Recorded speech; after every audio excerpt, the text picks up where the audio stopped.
আচ্ছা, আমাকে সুন্দর লাগতেছে না আজকে? হ্যাঁ সুন্দর লাগতেছে। এখন আমি যাই, আমার অফিসে লেট হয়ে যাচ্ছে, প্রতিদিন অফিসে লেট হয়ে যায় আর আমার স্যালারি কাটতে থাকে। সো প্লিজ আমি যাই, তোমার সাথে পরে কথা হবে।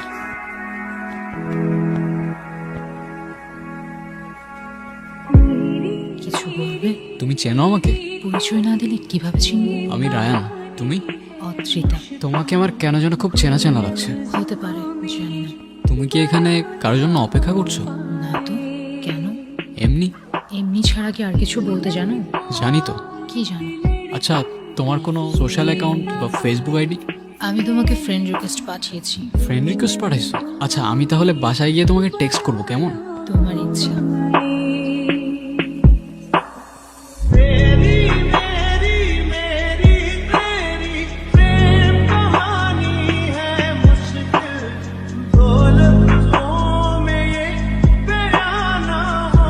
আর রায়ান, কিরে কি অবস্থা? এই তো ভাই, চলে যাচ্ছে সময়। বিয়ে শাদী করছিস নাকি? আরে না রে ভাই, মাত্র 2 মাস তো হইলো জবে জয়েন করলো।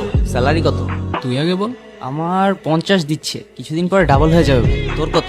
ওই 20 আর কি। আরে ভাই কি করতেছিস লাইফে? এইটুক স্যালারি দিয়ে হয় নাকি? হ্যাঁ আমার চলে তো ভাই, একদম জোশ চলতেছে লাইফ, পুরো মাস্ত।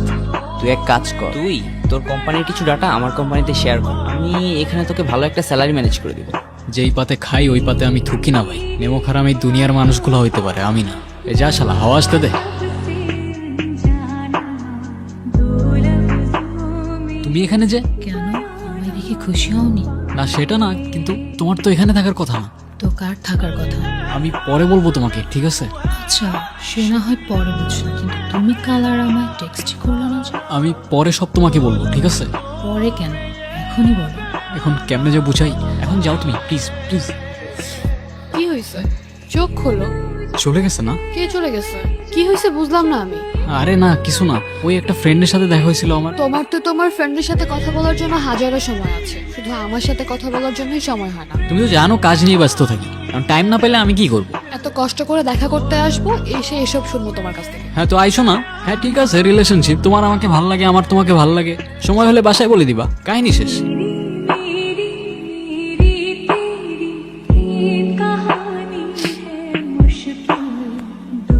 তুমি এখানে কেন? তুমি আমাকে ওখান থেকে যেতে বলেছিলে, এখানে আসতে তো মানা করনি। তাই বলে আমার অফিস চলে আসবা? তুমি বললে সব কিছু বলবে, কিছুই তো বললে না। অফিসের পরে দেখা করে বলি। না, আমি এখনই শুনবো। আচ্ছা ঠিক আছে, বলতেছি, চলো বাইরে চলো।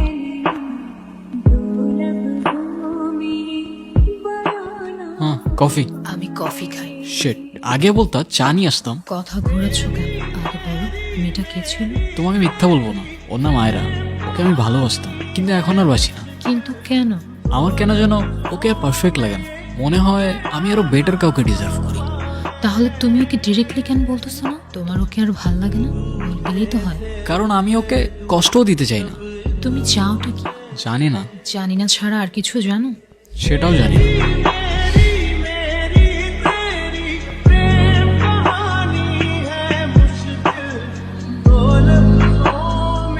হ্যাঁ কি হয়েছে বলো। তোমাকে আমি কতগুলা কল দিছি, তুমি কল কেন ধরতেছো না? আমি ঘুমাবো, কেন বুঝতেছো না? তুমি সকালে কাজে যাবা, সারাদিন একটা টেক্সট করবা না, রাতে কল দিবা না, আমাদের কথাটা কখন হবে বলবে একটু আমাকে। আয়রা তোমাকে না বারবার আজকে বললাম, তুমি সেম জিনিসগুলো আবার স্টার্ট করলা। হ্যাঁ তো আমি কি করবো, আমাকে একটু বলবা? আমার একটু ঘুমাইতে দাও, আমার সকালে উঠতে হবে। রাখতেছি।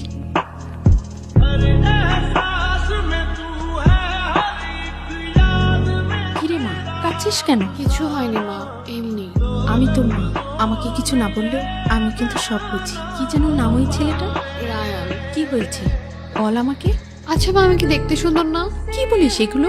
আমার মেয়ের মতো আরেকটি মেয়ে আছে নাকি? তাহলে মা সবই তো ঠিক ছিল, ও আমাকে অ্যাভয়েড কেন করে, কথা পর্যন্ত বলতে চায় না আমার সাথে। এখনো সময় আছে, ডিসিশন নে। ভালোবাসা বারবার আসে, বিয়েটা কিন্তু একবারই হয়।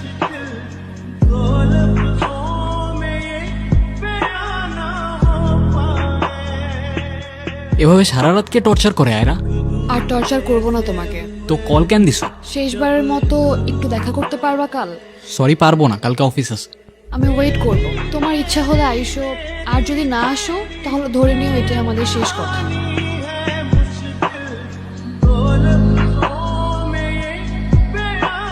এখন চুপচাপ বসে না থাকে, বলো কি বলবা। আমাকে তোমার এখন আর সুন্দর লাগে না, তাই না? কিন্তু মনে আছে একটা সময় ছিল যখন তুমি আমার পিছে পিছে ঘুরতে।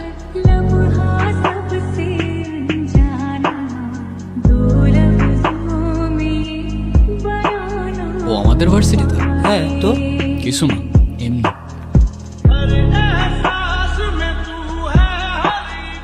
কিছু বলবা তো বলো।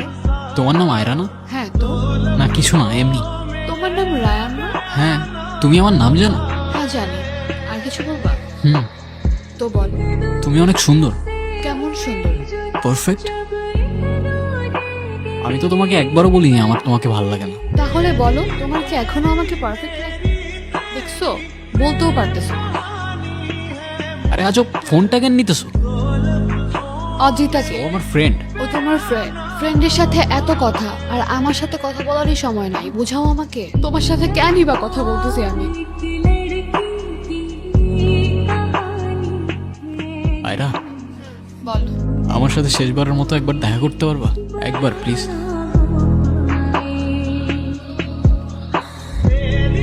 আমি কিছু বললে বিশ্বাস করবা তুমি? করবো, বলো। আমি প্রমিস করতেছি তোমাকে, আমি ওর সাথে আর কখনো কথা বলবো না। বিশ্বাস করো, আমাকে শেষ একটাবার চান্স দাও। আমি খুব ভালো করেই জানি তুমি ওর সাথে আর কথা বলবো না। মানে ঠিক বুঝলাম না। আরে আয়রা, কতদিন পর? হ্যাঁ, বসো বসো। কি অবস্থা তোমার? এই তো। আন্টি কল করে বলেছিলেন তোমার কথা। হ্যাঁ, আমি তো আসতেই চাইনি।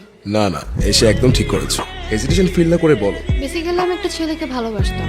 আসলে বাসতাম না, বাসি। সবই ঠিকঠাক ছিল, কিন্তু হঠাৎ করে ও কেমন যেন চেঞ্জ হয়ে যায়। একটা মেয়ের সাথে কথা বলা শুরু করে। আর ছেলেটার নাম রায়ান, তাই তো?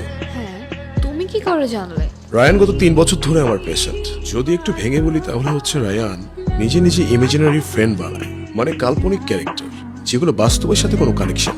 আমি ঠিক বুঝতে পারতেছি না। রায়ানের মাইন্ড থেকে এক একটা ক্যারেক্টার বিল্ড আপ হয়, এবং যে ক্যারেক্টারগুলোর সাথে ও দেখা করে, কন্টিনিউ কথা বলে। মজার ব্যাপার হচ্ছে ওই ক্যারেক্টারগুলোর সাথে বাস্তবে কোনো কানেকশন নেই। আর এটা তাদের সাথেই হয় যাদের ডিসোসিয়েটিভ ডিসঅর্ডার আছে। কিন্তু ওর কেন ডিসোসিয়েটিভ ডিসঅর্ডার হবে? তুমি খেয়াল করেছো কিনা জানি না, রায়ানের ছোটবেলাটা রায়ান কখনো শেয়ার করতে চায় না কারোর সাথে। কিন্তু আমার মনে হয় তোমার সেটা জানা উচিত।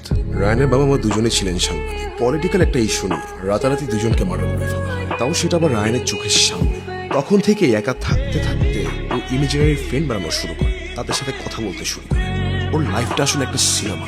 কিন্তু আমি ওর ফোনে অদ্রিতা নামের মেয়েটার সাথে চ্যাটিং দেখেছি। অবশ্যই দেখেছো, কিন্তু প্রোফাইল পিকচারে কি কোনো মেয়ের ছবি ছিল? রায়ান নিজেই সেটা দুটো ফোন দিয়ে ক্রিয়েট করেছে, আর রায়ান সেটাকে বাস্তব ধরে নেয়। সবাই ওকে ছেড়ে চলে গেছে, তুমি যেও না। কিন্তু আমি এখন কি করব? ও তো কথা পর্যন্ত বলতে চায় না আমার সাথে। একটু ওয়েট করো, তুমি ওর রিয়েল লাইফ থেকে দূরে সরতে শুরু করলে ও নিজেও সবকিছু ছেড়ে তোমাকে খুঁজতে শুরু করবে। কি বলতেছো তুমি? অদ্রিতা সত্যি আমার ফ্রেন্ড। তাহলে ওর একটা ফটো দেখাও আমাকে। ওর কোনো ফটো তো আমার কাছে নেই। ওর কোনো ছবি তোমার কাছে নাই, কারণ ওর কোনো অস্তিত্ব এই দুনিয়াতে নাই। অদ্রিতার কিছুই না, শুধুমাত্র তোমার ভ্রম। এখনো অদ্রিতাকে নিয়েই পড়ে থাকবা, যার কোনো অস্তিত্বই নাই। হুম, এখন আর সুন্দর লাগে না আমাকে? লাগে তো। কেমন সুন্দর? একদম পারফেক্ট। হইছে, থাক। অদ্রিতার ভূত মাথা থেকে নামলে এবার চলো কোথায়? বাবা মার কাছে। অনেক কষ্টে ম্যানেজ করছি, চলো এখন।